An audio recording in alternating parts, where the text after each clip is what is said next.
يرفع الله الذين آمنوا منكم والذين أوتوا العلم درجات. Bismillahirrahmanirrahim. Alhamdulillah wassalatu wassalamu ala Rasulillah.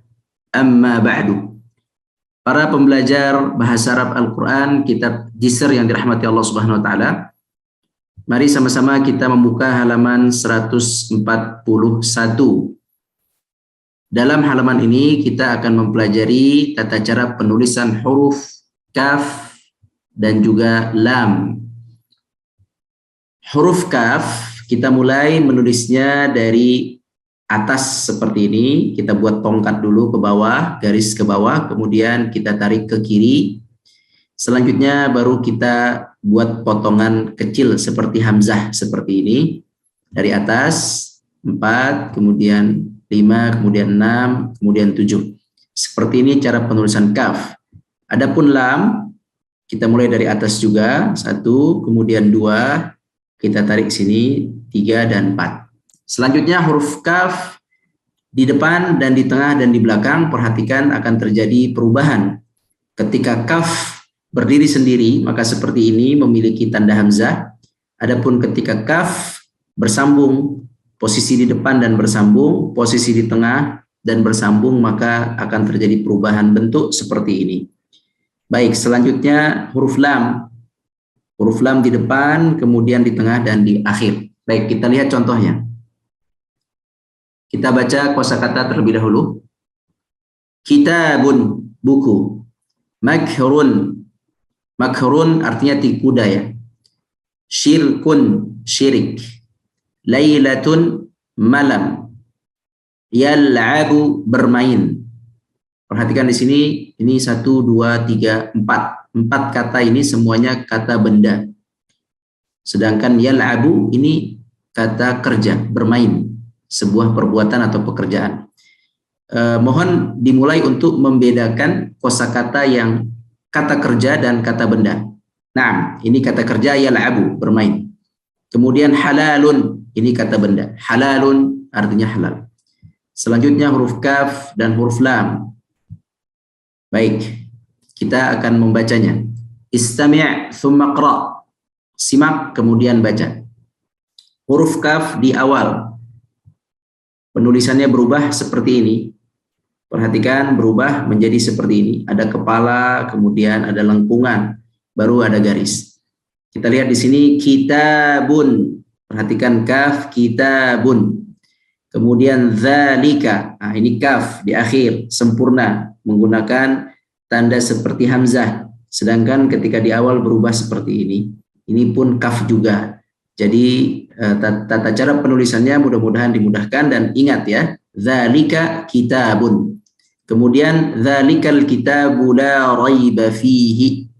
Nah, selanjutnya yaitu huruf kaf di tengah. Nah, seperti ini.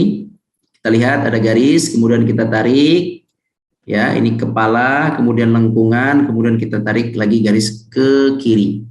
Baik, selanjutnya contohnya makrun. Lihat di sini, mim, garis, tarik ke atas seperti ini. Kemudian kita turun kembali, lihat di sini. Nah, ya, yaitu bersambung dengan kata sebelum dan sesudah, berada di tengah. Makrun, tipu daya.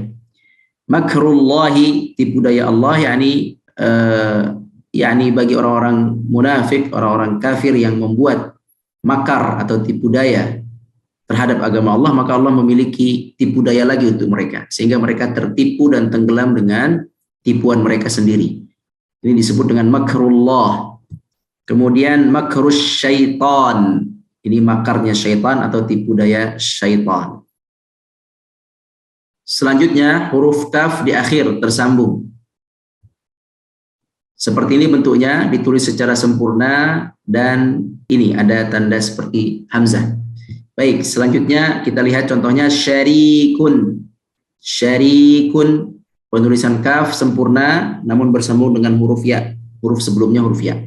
Syarik artinya adalah sekutu, yaitu benda atau makhluk yang naudzubillah yang disamakan statusnya atau disembah selain Allah Subhanahu wa taala, disebut syarik. Naudzubillah min dzalik. La syarikalah, Allah tidak memiliki sekutu. Ya, la syarika lahu, tidak ada sekutu bagi Allah Subhanahu wa taala. Allah berdiri sendiri, Allahu ahad. Allah satu esa, as-samad, tempat bergantung seluruhnya. Rabbul alamin, Tuhan seluruh alam. Tidak ada yang bersama Allah Subhanahu wa taala dalam segala hal. Allah esa dan tunggal. Baik. Kemudian Allahu la syarika lahu. Allah tidak ada syarik, tidak ada sekutu baginya. Ini penulisan kaf secara sempurna di akhir bersambung dengan huruf sebelumnya. Selanjutnya, huruf kaf di akhir terpisah. Ini sangat mudah, maka ditulis secara sempurna seperti biasa. Syirkun, asyirku zulmun. Inna syirka la zulmun azimun. Naam. Selanjutnya kita akan menulis huruf lam. Huruf lam di awal, nah seperti ini. Ada garis lurus ke atas, kemudian kita tarik garis lurus ke kiri. Contohnya la, seperti ini. Nah, seperti ini. Lailatun. Selanjutnya lailatul qadri. Di sini ada dua lam sebenarnya yang bersambung ya. Di sini lam di awal, ini lam di tengah. Ya, seperti ini. Baik, kita fokus yang di awal. Lailatul qadri. Wa ma adraka ma lailatul qadri. Tamam? Selanjutnya huruf lam di tengah. Seperti ini. Nah, ada garis sebelum dan sesudah, kemudian kita tarik garis lurus ke atas. Contohnya yal'abu. Huruf ya bersambung dengan setelahnya lam, kemudian huruf ain juga dapat bersambung dengan setelahnya dan sebelumnya. Seperti ini jadinya yal'abu, lam di tengah. Kemudian yal'abuna. Kemudian hum yal'abuna. Yal'abu artinya dia bermain, adapun yal'abuna mereka bermain, adapun hum yal'abuna mereka bermain. Ya, kalau ia saja yal'abu kata kerja di depannya ada ya, maka artinya dia bermain atau bermain saja, boleh dua. Seandainya di depannya ya, kemudian di belakangnya ada waw nun yal'abuna, maka artinya mereka bermain.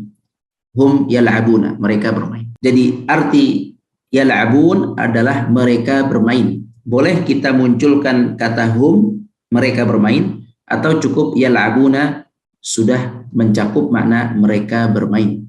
Di sini di bagian bawah humnya dimunculkan, hum yal'abun. Artinya mereka bermain. Baik, selanjutnya. Huruf lam di akhir tersambung. Nah, di sini garis sebelumnya, kemudian lam secara sempurna. Dia agak ke bawah, ya, seperti ini. Contohnya hal. Nah, ini hal di garis, kemudian lam agak ke bawah, ditarik ke bawah. Kemudian hal antum muslimuna. Kemudian hal lakum syuraka. Nah, ini tulis cara penulisan lam. Sudah jelas ya, di akhir bersambung dengan huruf sebelumnya. Di sini huruf H ini dapat bersambung, maka ditulislah seperti ini, hal. Baik, untuk makna hal lakum, apakah bagi kalian syuraka? Syuraka itu sekutu, jamak dari syarikun. Jadi syarikun satu sekutu, syuraka banyak sekutu. Yani hal lakum syuraka, yakni apakah kalian memiliki tuhan-tuhan lain yang kalian sekutukan, yang kalian sembah selain Allah Subhanahu wa taala, ini maksudnya. Selanjutnya huruf lam di akhir terpisah. Halalun. Nah, perhatikan di sini lam ditulis di akhir namun tidak bersambung dengan sebelumnya karena sebelumnya huruf alif. Huruf alif tidak dapat bersambung dengan setelahnya. Halalun jadilah seperti ini, berdiri sendiri. Hadza halalun. Jangan lupa ya, untuk kata halal lamnya panjang. Ada alif, lam, alif. Halalun. Kemudian di sini hadza halalun wa hadza haramun. Nah, ini penulisan lam alif. Sekalian ana sampaikan di sini. Lam alif seperti ini, tarik ke bawah, kemudian dikasih alif, ya. Seperti ini bentuknya. Jadi perutnya yang ini tidak ada lagi dia, hanya seperti ini. Garis lancip ke bawah, kemudian dikasih alif. Ini namanya lam juga. Lam alif namun namanya. Lam alif, yakni lam yang bersambung dengan alif. Baik, kita lanjutkan selanjutnya. Ayat Al-Quran. A'udzu billahi minasyaitonir rajim. Inna syirka la zulmun azim. Inna sesungguhnya asyirka syirik la zulmun, la di sini la penekanan, stressing ya. Benar-benar di sini, bukan li. Kalau li artinya untuk atau bagi, di sini la penekanan. La zulmun, benar-benar. Kezaliman azim, yang besar. Selanjutnya. Am lahum syirkun fis samawat. Am, apakah ataukah lahum bagi mereka syirkun. Syirkun ini adalah syirik tapi bisa bermakna keikutsertaan, ya, keikutsertakan. Jadi dikatakan syirkun, ikut serta, yakni dalam rangka disembah. Syirik itu adalah mengikutsertakan makhluk untuk disembah. Maka kata syirkun ini sebenarnya maknanya ikut serta, ya, ikut serta, diikut sertakan, atau yang disamakan, yang disertakan, ya, itu makna syirkun. Nah, di sini artinya amlahum syirkun, apakah bagi mereka keikutsertaan fis samawat, yakni dalam kurung dalam penciptaan langit. Nah, yang dimaksud mereka di sini adalah para tuhan-tuhan yang disembah oleh orang-orang musyrik selain Allah Subhanahu wa taala, yakni berhala, kemudian pohon-pohon, matahari, api yang disembah oleh manusia. Apakah semua itu, mereka itu semua syirkun, ikut berperan atau ikut serta dalam penciptaan langit dan bumi? Nah, ini pertanyaan kepada orang-orang kafir dari Allah untuk mematahkan kesyirikan mereka. Nah, wallahu alam. Selanjutnya kita akan mengerjakan tulisan. Buka halaman 143. Kita lihat di sini, uktub bidiqqatin, tulis dengan teliti, dengan jelas. Huruf kaf di awal. Seperti ini, berubah ya, jangan salah. Kitabun, berapa huruf? Ada 4. Kaf, ta, alif, ba, 4 huruf. Silakan ditulis. Selanjutnya, huruf kaf di tengah. Nah, seperti ini bentuknya, perhatikan. Seperti ini. Nah, kita boleh menarik dari sini dulu. Seperti ini, kemudian kita tarik sini. Baik, contohnya makrun, berapa huruf? 3. Mim, kaf, ra. Silakan ditulis. Semoga Allah mudahkan. Selanjutnya, kita membaca ayat Al-Quran lagi. A'udzu billahi minasy syaithanir rajim. Hadza halalun wa hadza haram.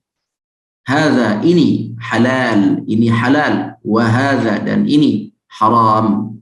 Nah, asy-syahrul haramu bisy-syahril haram. Di sini ada kata al-haram terhapus, ana baca ya dengan sempurna. Asy-syahrul harami bisy-syahril haram. Asy-syahr artinya bulan, al-haram yakni yang haram. Maksud haram di sini adalah bukan dilarang dimakan, dilarang untuk A dan B. Maksudnya al-haram di sini adalah dilarang untuk bermaksiat. Maka asy-syahrul haram adalah syahr, satu bulan yang diharamkan di dalamnya bermaksiat, sehingga bulan itu menjadi suci, tidak boleh ada maksiat di situ. Bulan yang disucikan. Maka kata haram di sini bisa bermakna bulan suci, bulan yang disucikan. Dalam arti lain diharamkan maksiat di dalamnya. Maka artinya bulan haram dengan bulan haram. Ini silakan dilihat surat Al-Baqarah 194 jika ingin memahami maknanya secara sempurna. Baik, selanjutnya. Silakan dibuka halaman 144. Di sini adalah menebalkan tulisan. Insya Allah dimudahkan. Barakallahu fiikum.